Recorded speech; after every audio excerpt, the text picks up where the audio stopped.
Aslam friends, welcome back to my YouTube channel. चलिए आइए अब हम नावल का पार्ट नंबर 64 स्टार्ट करते हैं। वीडियो अगर अच्छी लगे तो लाइक और शेयर जरूर कर दीजिएगा और प्लीज़ उसके साथ मेरी आपसे रिक्वेस्ट है कि आप वीडियो देखने के साथ साथ मेरे चैनल को भी सब्सक्राइब कर दिया करें। इसका ऐसा इबरतनाक हशर करो कि इसका वो डॉक्टर भाई इसे पहचान भी ना पाए। एक एक लफ्ज चुबाकर कहती, अपना सर दोनों हाथों में थामे वो तेजी से कमरे से बाहर निकली थी, जबकि उनके पीछे ही बादाम कुल अपने आदमी को इशारा करते हुए कमरे से बाहर निकला था। उनके जाने के बाद अब तक वहां पर कोई नहीं आया था। सलवा शाह खामोश नजरों से हुरिया के बेहोश वजूद को देखती हुई उसका सर अपनी गोद में रखती हुई अपना दुपट्टा उतारकर कभी उसके माथे पर रखती और कभी सर के पिछले हिस्से पर। कुछ देर बाद ही कमरे की खामोश फिजा में दूर से आती हुई चीहों और गोलियों की आवाज पर सलवा शाह का दिल घुटना सा धड़का था। मायूस होती हुई आंखों में चमक उभरी थी।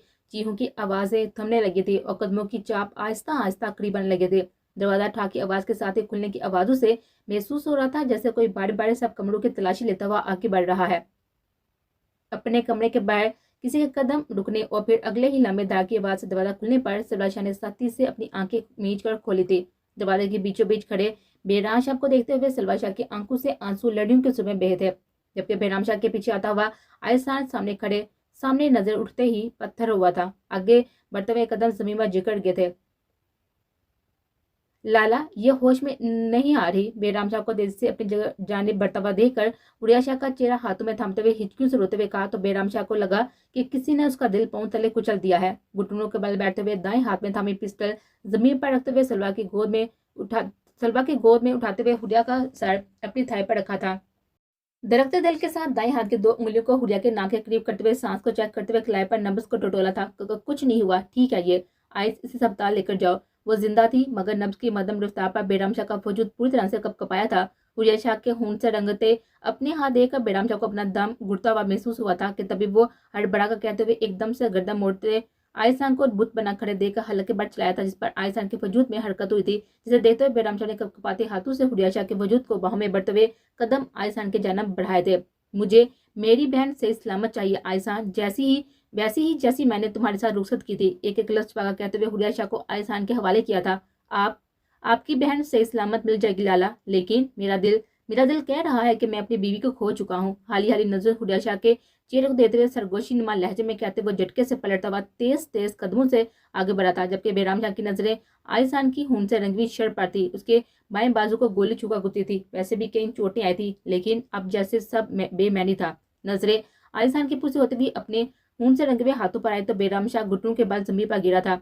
मैं अपनी बहनों की हिफाजत नहीं कर सका, मैं उन्हें तकलीफ से नहीं बचा सका। उन तरंगे हाथों को देते हुए दर्द पड़े लहजे में सरगोशी की तो सलवा शाह ने आगे बढ़ते हुए अपना सर बेराम शाह के कंधों से टकाया था। मैंने सब प्लान किया था, plan A, plan B, plan C, सब किया था। ऐसा नहीं होगा तो ये होगा, यहाँ वार नहीं करेंगे तो यहाँ करेंगे। लेकिन मैंने इस औरत को इस कदर घटिया गिरा हुआ नहीं समझा था कि वो अपनी ही बच्चियों पर वार करेगी। मर्द हम थे, जायदाद के वारिस हम थे, मुहाफिज हम थे और मुझे लगा कि वो हम पर वार करेगी और इसने वार किया, लेकिन हम पर नहीं, हमारी जानों पर, उन पर जो दिल बनकर हमारे दिलों में दरकती थी। जो थोड़ी सी गुंजाइश थी उस औरत के साथ नरमी बरतने की, वो भी खत्म हो गई है। जितनी तकलीफ उसने पलवशियों और हुरिया को पहुंचाई है उससे कहीं ज्यादा सूद समेत उस औरत को बर्दाश्त करनी पड़ेगी। सरदोसपाट लहजे में कहते सलवा शाह का हाथ थामते हुए कदम बैठ के जानब बढ़ाए थे। ये सब क्या है विलियम, कोई रास्ता बताओ, ये लोग तो यहाँ पहुंचने वाले हैं। मुकद्दस बेगम स्क्रीन पर चलती हुई सीसीटीवी कैमरेस को फुटेज देखते हुए घबराए हुए लहजे में बोली तो कमरे में चक्कर काटते हुए विलियम ने परेशानी से माथा मसला था। हमसे गलती हुई है और ये सब तुम्हारी बेटी की वजह से हुआ है। वो ना होती तो ये सब ना होता और मुझे अकीदत तक पहुंचने के लिए फिर से सब शुरू करना पड़ेगा। आगे बढ़ते हुए मुकद्दस बेगम का गला दबोचते हुए हुर्रा कर कहा तो बादाम गुल ने आगे बढ़ते हुए बामुश्किल मुकद्दस बेगम को छुड़वाया था। आपस में लड़ाई छोड़कर सामने देखो, वो लोग जहाँ जहाँ से गुजर रहे हैं कैमरे को तबाह करते जा रहे हैं। कुछ देर में हम इनके हरकत भी नहीं देख सकेंगे। उससे पहले कि मामला हमारे हाथ से निकले कोई रास्ता सोचो। अब तक तो हमारे सारे साथी भी मारे जा चुके होंगे तकरीबन। आगे क्या करना है? यहाँ कोई खुफिया रास्ता है बाहर जाने के लिए? बदामकुम परेशानी से स्क्रीन को देखते हुआ सर थामे में बोला तो विलियम ने दांत कुछ आकर उसको देखा था। मैंने सब अकीदत की वजह से किया है, उसे हासिल करने के लिए मैंने तुम लोगों को यहाँ तक साथ दिया। इटली में तुम लोगों के रहने का हर इंतजाम कर चुका है। एक अकाउंट्स तुम लोगों के डॉलर से बढ़ चुका हूँ और मेरी बस यहाँ तक की डील की थी। आगे यहाँ से कैसे निकालना तुम लोग जानो। मैं यहाँ से अकीदत को हासिल किए बगैर नहीं जाऊंगा। उंगली उठा हुए सतलाजे में कहते हुए पलट कर कदम दरवाजे के जनब बढ़ाए तो मुकद्दस बेगम हड़बड़ाकर होश में आती हुई बादाम गुल का बाजू थमती विलियम के पीछे हुई थी। यहाँ बैठकर मरने का इंतजार करने से चाहे इस पागल के साथ हो ले। कोई ना कोई रास्ता तो जानता ही होगा जो इस तरह बेखौफ बाहर निकला है। मुकद्दस बेगम की सरगोशिनुमा आवाज पर बादाम गुल ने समझने के अंदाज में सर हिलाया था। न जाने कितने राहदारियों से गुजरते हुए आगे बढ़ते हुए जरगाम के कदम थमे थे। अकीदत शाह को तेजी से सीढ़ियां चढ़ते हुए देखकर वो भागने के अंदाज में राहदारी से निकलते हुए हालनुमा जगह आया था। अकीदत रुको, लहजे में छुपी हुई खुशी और जोश पर हतल मकान काबू पाते हुए पुकारा तो आगे बढ़ते हुए अकीदत के कदम थमे थे। गुलाबी बड़े बड़े होंठों पर पूर्ण इसरार से मुस्कुराहट उभरी थी। रेलिंग पर हाथ जमा हुए पलट कर देखा था। पैंट शर्ट पहने हुए, बालों को जल से सेट किए हुए, नीली आंखों में चमक लिए वो सर उठाए हुए अकीदत शाह को देख रहा था, जबकि उसे देखते हुए अकीदत सीने उतरती हुई छोटे छोटे कदम लेते हुए चंद कदम के फासले पर आन रुके थे। तुम्हें पता है हमारे यहाँ क्या कहते हैं? पूर्ण इसरार आंखें सरगाम हन के चेहरे पर टका इस्तफसार किया तो उसने नासमझी से आईब्रो उचकाया था। नकल के लिए भी अकल की जरूरत होती है। अकीदत के सरगोशीनुमा आवाज पर सरगाम हन के चेहरे पर नासमझी के तासरात उभरे थे, जबकि पीछे से हटते हुए बादाम गुल और मुकद्दस बेगम के चेहरे के रंग अकीदत की बात पर फक हुए थे।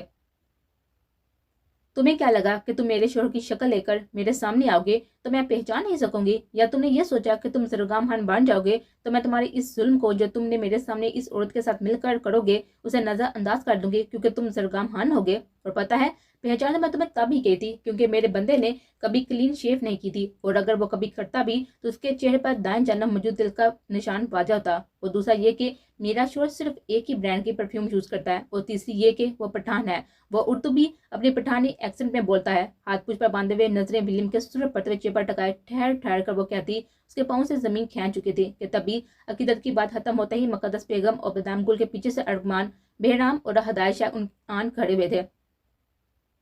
मेरी बीवी से नजरें हटाओ विलियम, क्योंकि तुम्हारा अंजाम पहले ही बहुत बुरा होने वाला है और उस गुस्ताही पर मजीद बुरा हो जाएगा।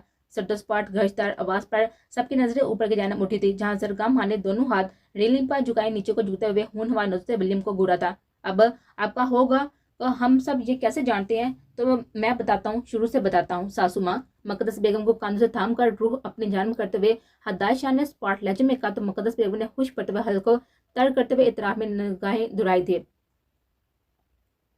तुम लोगों ने हमारे मोबाइल आज हैक करवाए। हम ये काम उसी दिन कर चुके थे जिस दिन हमें कत्ल का पता चला था। और तुम, विलियम की तरफ इशारा करते हुए कहा, तुम तक तो हम तब भी पहुंच जाते, बस एक चीज से हम पीछे रह गए थे और वो ये थी कि सासू माँ हवेली से जाते हुए अपना मोबाइल घर रख जाती थी, जिससे हम उनकी लोकेशन ट्रेस करनी होती थी। और हवेली से तो वो अपनी गाड़ी में जाती थी, लेकिन हवेली से निकलते वो तुम्हारी बेजी हुई गाड़ी में सवार हो जाती थी और वो गाड़ी रास्ते में कई बार तब्दील होती थी। हम पीछा कर सकते थे लेकिन नहीं किया, क्योंकि हम किसी को भी तरह का भी शक अफोर्ड नहीं कर सकते थे। और मोबाइल पर बात भी वो सिर्फ बादाम गुल से करती थी और दोनों के मोबाइल से सिर्फ एक दूसरे से रब्ता हो रहा था।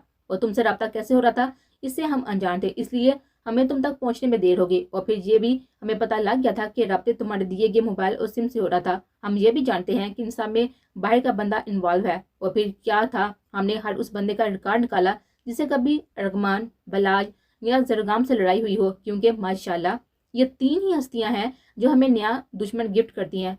तो फिर वही से हम तुम तक पहुंचे। अकीदत को लगता था कि तुम मर गए, हम सबको भी यही लगा था, लेकिन डिटेल्स निकालने पर पता चला कि तुमने सबके सामने सुसाइड जरूर की थी ब्रिज से कूद कर, मगर किसी को तुम्हारी लाश नहीं मिली। और फिर क्या था, हमने पैसा फेंका और तमाशा देखा। तुम्हारे प्लान में शामिल तुम्हारे दोस्त से लेकर तुम्हारे चेहरे की सर्जरी करने वाले डॉक्टर से लेकर तुम्हें उर्दू सिखाने वाले टीचर और गैर कानूनी तरीके से पाकिस्तान बेचने वाले आदमी तक का हम कुछ दिनों में जान चुके थे। तुम्हारा ध्यान उसे भटकाने के लिए मैंने प्लान के तहत सरगाम को शहर भेजा और वापसी पर उसका एक्सीडेंट का ड्रामा किया कि तुम यही समझो कि हम अभी तक दिल में दुश्मनी किए बैठे हुए हैं, क्योंकि मैं अच्छे से वाकिफ था कि तुमने मेरे ऑफिस में कैमरेस लगाए हुए हैं। So in short your time is over. तुम बुरी तरह से हार चुकी हो William, and you too dear सासू माँ। विलियम को खा जाने में नजर से देते हुए एक एक लफ्ज चबा कहा तो वो सबसे मुठियां बीचते हुए हदायत शाह को देते हुए एक कदम पीछे हटा था। और तुम लोगों को क्या लगता है कि मैं अकीदत को हासिल किए बगैर तुम लोगों के हाथ आ जाऊंगा? कभी नहीं। हजानी अंदाज में चलाकर कहते हुए वो इन लोगों को समझने का मौका दिए बगैर अकीदत को बाजू से थामते हुए अपनी जानब खींचते जेब से चाकू निकालते हुए अकीदत की गर्दन पर रख चुका था और फिर दूसरे हाथ से झटकते हुए अपनी शर्ट उतारी तो आगे बढ़ते इन सब लोगों के कदम अपनी जगह पर थमे थे। अगर तुम लोगों ने एक कदम आगे बढ़ाया तो मैं बटन दबा दूंगा और फिर मेरे साथ तुम सब भी मरोगे। पीछे की जानब कदम लेते हुए सीने पर बांधे हुए बम की तरफ इशारा करते हुए कहा तो जरगाम ने जब से मुठियां बीची थी। रुको जरगाम, उसे जाने दो। जरगाम खान को आगे बढ़ते देखकर हदायत शाह ने उसका हाथ थामते हुए सरगोशी नुमा आवाज में कहा तो जरगाम खान ने हूंच लगती नजर से उसको देते हुए अकीदत शाह को देखा था, जो नजरों से उसे रुकने का इशारा करते हुए विलियम के साथ पीछे की जन्म जा रही थी। और फिर देखते ही देखते वो बाहर को निकलता उनकी नजरों से ओझल हुआ था। तभी खामोश फिजा में गोली की आवाज के साथ ही बादाम गुल की दिल हरास चीज गूंजी थी। बादाम गुल के नीचे गिरते ही बेराम शाह ने पलटकर सर पर पड़े हुए रॉड को उठाते हुए पूरी शिद्दत से उसके सर के पिछले हिस्से पर वार किया था कि बादाम गुल का सर 2 हिस्सों में हुआ था। और फिर न जाने कितनी बार उसके चेहरे और जिस्म के 2 हिस्सों पर करने के बाद गोलियों से उसका जिस्म छलनी कर चुका था, जबकि वो सब बेतासर नजर से बेराम शाह को देख रहे थे। ये तुम्हारी माँ है जरगाम खान, लेकिन ये बात अब हमारे दिल नरम करने के लिए नाकाफी है, सरदोसपाट लहजे में कहते हुए पिस्टल का रुख थर कामते हुए मुकद्दस बेगम की जानब किया था, जिस पर जरगाम खान के गले में गिल्टी से उभरकर मालूम हुई थी। नीली आंखों में बेसाता नमी उतरी थी और फिर वो बिना मुकद्दस बेगम को देखे हुए वहां से निकलता चला गया था। अपने बाहर निकलते ही गोली की आवाज सुनते ही जरगाम खान की आंखों से आंसू लड़ियों की मानत गिरे थे, जबकि दूसरी जानब मुकद्दस बेगम के बाजू पर गोली चलाने के बाद बेहराम शाह ने हाथ नीचे का लिया था और छोटे छोटे कदम लेता हुआ वह मुकद्दस बेगम के सामने घुटनों के बल बैठा था। हमारा क्या कसूर था जो आपने हमारे साथ ये सब किया? हमारे सर से बाप का साया छीन लिया, हमें दुश्मनी की आग में झोंक दिया, हमारा बचपन जिम्मेदारियों की नजर काट दिया और आज हमें कातल बना दिया। जानती हैं यहाँ कितनी लाशें गिरी हैं? जानती हैं कितनी माओं से उनके बेटे छीनने गए हैं? अच्छे थे या बुरे थे, लेकिन माओं के तो जिगर के टुकड़े थे ना। और जो पुलिस की हिरासत में है उनके साथ क्या सलूक होने वाला है? कितने साल जेलों में काटने वाले हैं? आपने सिर्फ हमें तबाह नहीं किया और भी न जाने कितनी माओं के घर उजाड़ दिए हैं। आपको सजा दूं तो किस किस बात की है? सजा तो आपको मिलेगी और यकीन माने आपकी सजा का एक एक दिन जहन्नम से बदतर होगा। तासब बड़े लहजे में कहते हुए सर उठावे नम आंखों में तासब बड़े हुए मुकद्दस बेगम को देखते अरबान खान को देखा था। हमने आपसे बहुत मोहब्बत की ताई, आपको कभी माफ नहीं करूंगा। बाजू से मुकद्दस बेगम को थाम कर अपने सामने खड़ा करते हुए स्पाट लहजे में कहा तो मुकद्दस बेगम ने सर झुकाए अपने बाजू से बहते हुए खून पर हाथ जमाए हुए बाजू छुड़वाने की कोशिश की थी, जिस पर बेहराम अरगमान को उन्हें ले जाने का इशारा करते हुए आगे बढ़ा था।